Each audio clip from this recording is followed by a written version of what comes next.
This is Focus on Africa from BBC World News. I'm Sophie Ikenye. Our top stories.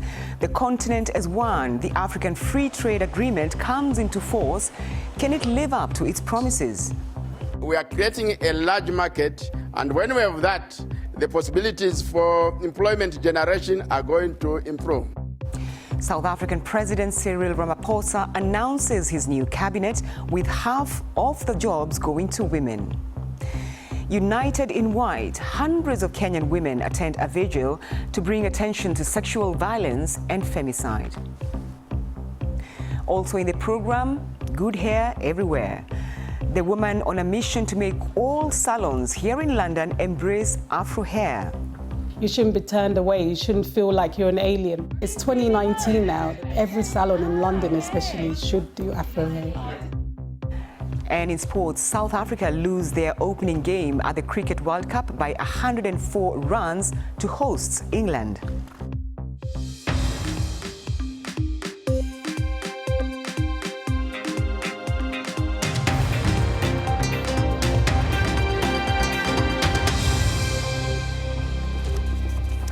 Thanks for joining us on Focus on Africa from BBC World News. Today marks a historic day for the future of business in Africa.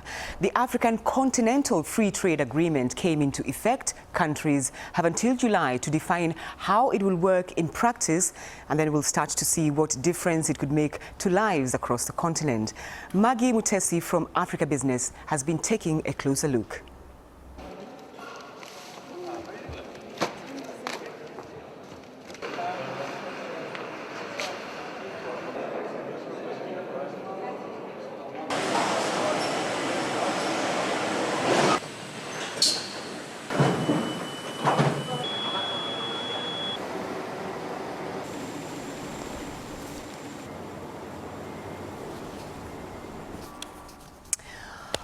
Well, apologies there. We seem to have a little bit of a sound problem. But now, this agreement has taken years of negotiations. But the African Union Commissioner for Trade and Industry, Albert Muchanga, is quite confident that countries that have not signed up, like Nigeria, will soon get on board. He spoke to the BBC's Africa Business, Hudhaifa Aden. Well, Nigeria is fully involved in the process. Right now, we are having meetings to prepare for the launch of the operational phase in July in Niamey, and we've got a full Nigerian delegation there. They've assured us that they are fully committed. They're just enabling the government to settle down after the elections and the inauguration of the president. So they'll come on board. And we have also received similar assurances from Benin. So we expect all the member states at the end of the day to be state parties to the agreement establishing the African Continental Free Trade Area. Commissioner, how will the lives of ordinary Africans change after the implementation of the Africa Free Continental Trade Agreement? For one, we are going to create a lot of opportunities for large-scale and long-term investments, because we are creating a large market which will open up economies of scale. And when we have that, the possibilities for employment generation are going to improve. We are also going to add to the process a protocol on the free movement of persons. And it has about 32 signatures and 2 ratifications so far. So Africans, over time, will be able to move freely across the continent. Does this mean that Africa will be trading with the rest of the world as a single bloc? That's the idea. So, of course, that's when we have the African Customs Union, we'll be able to have a common external tariff. But in the free trade area, each country will maintain tariffs with other parts of the third parties, which will be unique to that particular country. But when we have the African Customs Union, we are going to have a common external tariff, and it will be, at that point, that will be trading as one bloc. Visas between African nations still remain a big hurdle. How would maybe this AfCFTA ease the movement of people and remove maybe the visas that are required of Africans? Well, some of the African governments have already made the policy decisions that an African visiting another African country can get a visa on arrival. When the agreement has been ratified and it comes into force legally, then we'll go to the next stage, which is the African passport. And that is going to ease the movement of Africans across the continent. African Union's Albert Mushanga there. Well, let's find out a little bit more about that African Continental Free Trade Agreement. Maggie Mutesa reports. The African Continental Free Trade Agreement legally comes into effect today. But what exactly is it? Member states will become part of a single market, and there will be free movement of people between countries that have signed up. That means in time that people will have the chance to live and work in totally different countries without the need of going through a long visa application process. Now, the AU says it will become the largest free trade area since the formation of the World Trade Organization. Now, of the 54 countries that have signed up to the trade agreement, 24 have ratified it so far. Nigeria, Africa's largest economy, hasn't signed. Neither has Benin nor Eritrea. Supporters say it will strengthen the continent's position in global trade and boost Africa's economic status. Critics, however, point to the challenges faced in the blocs like the EU. If successful, the AfCFTA could boost trade between African countries from the current 16% to 53%, according to the United Nations Economic Commission for Africa. Maggie Mutesi reporting there. Well, let's bring in Nonso Obikili. He's the director at Turgut Center for Economics and Policy Research. He joins us from Abuja. Thanks for taking time to talk to us on the program. The African Union is pretty confident about Nigeria. So the question is, can Nigeria afford not to be part of this agreement? Right. We've been part of the process since it began, and we've been present for most of the negotiations. But at the last hurdle, we haven't committed to signing yet. I think eventually we will sign. It's unlikely that we will let such a big occasion go without Nigeria being part of it. The only question is when. But I think eventually we will join the AfCFTA. What were the arguments that were being brought forth by the manufacturers, for instance, and were they really valid? Well, Nigeria has historically used protectionist measures to help its local industry. And this has resulted in a significant portion of industry that survives based on government protection. And the fear was that if we join the free trade area, then that industry will suffer. And given the context of the recession that we were in, it was a very big worry. And of course, these manufacturers are very influential. They are very politically connected. And so they were the stumbling block. But I think eventually we would have to weigh the pluses versus the minuses. I think the gains from being part of the agreement far outweigh any potential cost that might come along with it. So how complex is the process of implementing this agreement now across the continent? Well, it's a very complicated process. It's not just about trade, but it involves a lot of non-trade barriers, trying to harmonize how countries import and export, harmonize customs procedures and all that. So it's a very complicated process, and even though it's going to be kickstarted today, it's going to take time for it to actually start to show fruits. But you know, the journey of 1,000 steps begins with one. Right. So what do you think then will be the easiest to implement, or the fastest, so to speak? Well, I think the customs procedures will probably be the first to be implemented, because that's something that's very easily achievable, to have uniform processes across countries that are signed up to the AfCFTA. I think that will be the start. And of course, you will start to see movement along countries that are geographically close to each other. I think those will be the first countries to start to see the benefits from this free trade agreement. All right. Nonso Obikili, thank you for taking time to talk to us on Focus on Africa. Thank you. Let's now take a quick look at other stories making the headlines across Africa and the rest of the world. Authorities in Ethiopia say 1.2 million displaced people have been returned to their homes, about half the total number that were forced to flee by recent ethnic conflicts. And the Prime Minister Abiy Ahmed visited people who had returned home in southern Ethiopia, where the government says it is providing building materials to repair their damaged houses. Now, Zimbabwe's largest hydroelectric power plant has warned it could suspend electricity output completely if water levels at the Kariba Dam continue to fall. Now, Zimbabweans are already without power for up to 10 hours a day, largely as a result of a devastating drought. Now, the power utility company is owed more than $200 million by the government and individuals. The authorities say that if some of this money is repaid, electricity imports from South Africa could resume. Now, rescue teams in the Hungarian capital Budapest say there's little hope of finding any more survivors from the tour boat which sank in the River Danube, killing 7 South Korean tourists. Now, 21 people are still missing after the boat capsized when it collided with a larger cruise boat. Another 7 were rescued. Now, for the first time in South Africa's history, half of all cabinet ministers are women.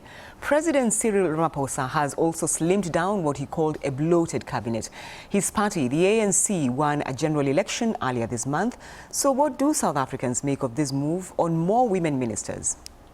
Let's just give them a chance to prove themselves, and then we can start saying, okay, there is change, because they can put women as, you know, as how we do in South Africa because of regulations. They're saying they should be 50% one, this and that and that. So it might be that case, but let's see if are they really putting those women to make a difference and really make women, start working, because we really need some women power. Let's give them a chance. Yeah, I will say I'm happy because, you've got women representation. But as I said, I don't believe in quota system. I believe that all women and men who are competent to do the job should be the right people who are obviously chosen. But again, the role of women in society is very important. Well, South Africa is not the only African country to have achieved gender balance within their government. Rwanda and Ethiopia also have over 50% of women in parliamentary positions. So let's bring in Winnie Kamal, who works with the International Conference on Great Lakes Regions. Thanks for taking time to talk to us, Winnie. You recently took part in a conference in Rwanda with women members of parliament. I wonder, though, given the composition of MPs, female MPs in Parliament, whether that has had an impact on women in the grassroots, in the grassroots level at all. Thank you, Sophie. The meeting that we had in Kigali was bringing together parliamentarians from the ICGLR member states, which are basically the DRC, its 9 immediate neighbors, and Kenya and Sudan. In Rwanda, it's very interesting to see the progression of women. And one of the things that the members of parliament kept saying is that the sensitization begins from the top to the grassroots woman. So basically the women on the grassroots level are also sensitized on the role that they can play in politics and other aspects of the community. But how much actual power do the members of parliament really have? Does the political system at the moment allow for that? Well, one of the biggest challenges that has been in the region is the policies and laws exist. They are beautiful on paper, but implementation has been a little bit wanting. And when parliamentarians come together and they discuss those kind of issues, one of the things that they really talk about is the political will. When it comes to the issue of women's parity in politics and in institutions, it then becomes very important to involve everybody. So the sensitization is not only to women, but also to the male, because we have to work together. So in Rwanda, it's been a model country, and for them, it's coming from the history of the country. From the genocide, women have really been participating in reconciliation and nation building. So they have appreciated the role of women, bringing them to the table to discuss important issues. Okay, so let's look at South Africa then, given what you're saying. South Africa now has a defense minister, then we also have Ethiopia with a defense minister. Those portfolios that people tend to regard as very strong, so to speak. It appears we are making some progress. Yes, we are making some progress. In Kenya, the defense minister is a woman. Recently, the Speaker of the National Assembly in the Democratic Republic of Congo, where I'm based, is a woman. So we are making, big strides. And it's amazing to see especially when the men also advocate for what women can bring to the table. It's amazing because this walk is not only for women. We have to be accompanied by the men. And it is not a competition, it is complementing one another. All right, Winnie Kamal, thank you very much indeed for your thoughts. Thank you for taking time to talk to us on Focus on Africa. Thank you. This is Focus on Africa from BBC World News. Still to come, Peter has the sport. Join us after the break.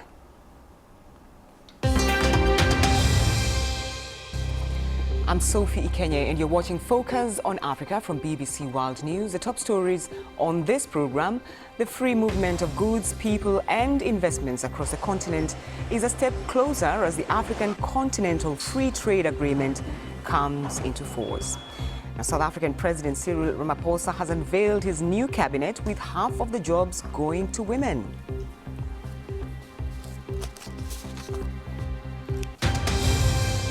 You are watching BBC Focus on Africa. Let's find out what's happening in the world of sport. Peter. Many thanks, Sophie. And we start with cricket. South Africa have lost their opening game at the World Cup by 104 runs to hosts England. Quinton de Kock hit 68 and Racido van Dusen hit 50, but England took wickets at regular intervals to ensure the required run rate kept climbing.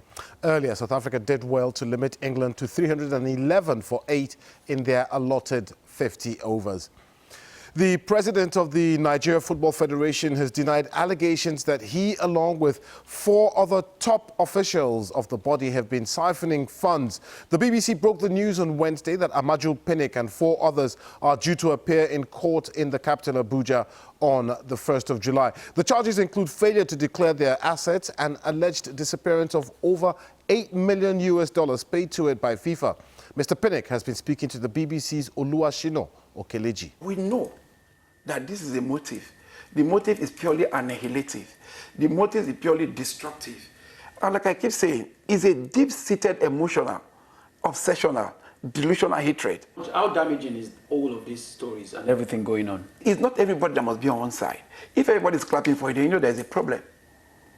Some people will look at you, why must he be Amaju Pinnick? So that's why I'm calling on the DG, National Orientation Agency. We need to solve this problem of hate in this country. You guys are here busy fighting over what's right and what's wrong. It's not you guys, that is what they want. That's what I'm telling you. So that is what they want. And that is the truth. How determined are you not to let these old problems or drama affect? We are prayerfully determined. This is not the first time. It hurts me, but we believe nothing good comes easy. Beautiful roses, they always say, grow on thorny plants. We are going to work. We are going to resolve. Listen, in my own family, I have challenges. My wife every day lives this job. And we are driven by passion. When you are driven by passion, what is passion? Passion is a psychological war within yourself to succeed. And that's why we are all out here. We are not there because of what we want to make. When you look across Africa, you're not just the only man facing issues. I mean, Aisha Johansen in Sierra Leone has just been cleared. If you think you don't have anything, why don't you just go to court? That is what we are doing. I'm not telling you, listen, first you must write to the Attorney General to ask the Attorney General, please, these people are biased. We're not telling the Attorney General not to go to court. We're telling the Attorney General to look at it as a chief law officer of the country. So finally, you believe you're just being targeted? We are being targeted, not just me. We are being targeted. It is clear as crystal. Now, the first women's Diamond League 800-meter race since the new IAAF ruling on testosterone levels comes into force later this evening when the Diamond League gets underway in Stockholm in Sweden in about an hour and a half. The ruling means that female athletes with hyperandrogenism and high testosterone levels must take medication to lower them. Well, Casa Semenya's shadow will hang over tonight's race, mainly because the double Olympic champion will not be taking part. Remember, she's the one who brought a case against the IAAF saying the ruling infringes on her human rights. She lost that case in the Court of Arbitration for Sport, but last night she launched another appeal, this time in the Swiss courts. In a statement, the 28-year-old says, "I am a woman and I am a world-class athlete. The IAAF will not drug me or stop me from being who I am." Sophie, that's your sports. Thank you, Peter. Thank you. Now, an award-winning hairdresser here in London is calling for mainstream hair salons to embrace Afro hair. Charlotte Minster says too many people feel the pressure to straighten their curls and that the natural look should be championed. She runs workshops teaching parents how to manage their children's Afro hair and made history last year by becoming the first black person to be inducted into the British Hairdressing Hall of Fame. Just really looking after the ends of Vanessa's hair and just giving it a nice little trim. Why has it taken 34 years for a black woman to go into the Hall of Fame? Because we've always done hair. I mean, when I think about my parents' times in the 70s when they first came to the UK, they would have got their hair done somewhere. So hairdressing has been happening in the black community for so long. I love hair, I love texture, whether it's wavy, straight, coily, kinky, it's hair, and we should just love our hair and accept what God gave us. Because of that, I've been known as the pioneer for natural Afro textures. You feel better as well when your hair looks good, so it's good to get it trimmed regularly. We had a lady that came in about 2 months ago who was 60 years old, and her daughter said to her mum, "Put the straightness away, you've never shown your hair, you've never shown your curls." And she started crying because she said she was bullied. Everybody laughed at her because her hair was short and coiled, so she literally always straightened it. Like, we spend the whole day just giving her cuddles because she was like, "Oh my God, I can't believe I'm actually doing this." That's why we set up this class to help new clients that have never had natural hair before to look after their hairs. And we have parents that will come in and bring their kids and they just want to know how to manage the hair. I've learned that you should always be careful with what you do to your hair. It's soft when it's been combed and it's been moisturised. Everybody should be able to walk into any salon and get their hair done. You shouldn't be turned away. You shouldn't feel like you're an alien.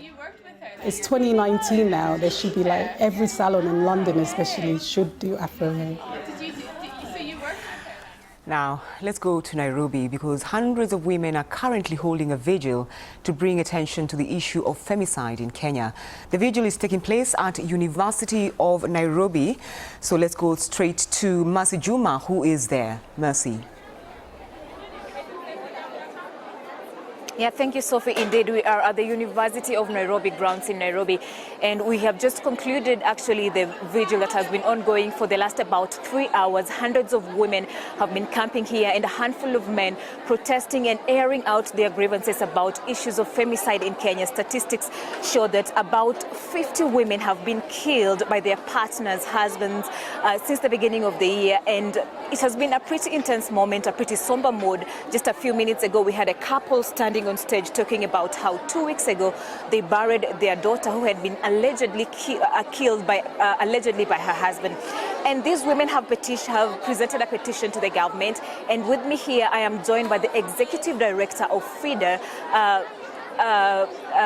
Teresa Omondi. Welcome. And maybe you just tell us a bit what the snippets of your petition were to the government. Okay. So when we gave the petition to the Cabinet Secretary of Security, we had 6 asks, things that we need the government to do. But the most important one was, it's time to declare femicide a national disaster. We've had cholera happening in the country and it's called a national disaster. We have, floods. But the number of women who have been killed, we find a lot of them have died, and the government has not recognized this as a national disaster. So you basically want the government to come in and arrest the perpetrators and all that because there have been laxity, according to what the women say here, right? Exactly. And the other thing is also that we want now a specific unit to address sexual violence in the country because many women are dying and they have nowhere to go, and the police are not taking these issues seriously. Thank you, Sophie. As you have heard, they want the government to come in and deal with these matters more seriously. The Cabinet Secretary for Security has just stood here and promised that they're going to put more effort into these issues and give gender-based violence the issues they deserve. All right, Mercy Juma for us in Nairobi. Thank you. Thanks for your company.